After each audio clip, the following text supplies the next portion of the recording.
kag sa numero 1 sa mga balita subong nga adlaw.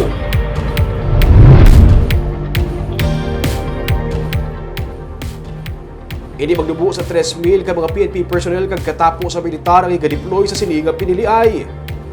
Ginsugdan na sa militar ang ilang deployment kag paray ng adjustment sunod sa kay Brigadier General Inocencio Pasaporte. Pagatutukan ang mga lugar nga mayaras ang threats gikan sa rebelding NPA, ilabi na ang mga yara sa nabukid nga bahin. Nakip ang CAFGU, may 1,800 ka mga tropa ang kabilugan nga i-deploy sa pagpasiguro sa malidong nga piniliay. Parangin pa sa karon ng clearing operation sa militar sunod sa kay Pasaporte. Samtang may tigduha naman ka mga PNP personnel ang iga-deploy sa kada voting center sunod sa kay Acting Election Supervisor Roberto Salazar.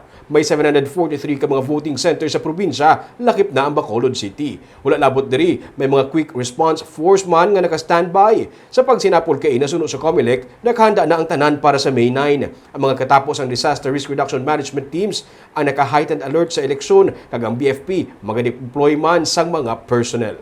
Especially affected by insurgency.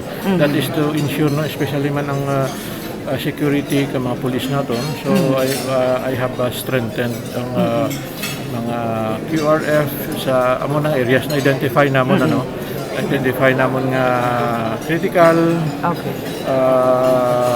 areas na kundiin man ang mga kundiining mga polling centers, especially inter barangays ito, no, in Central Negros.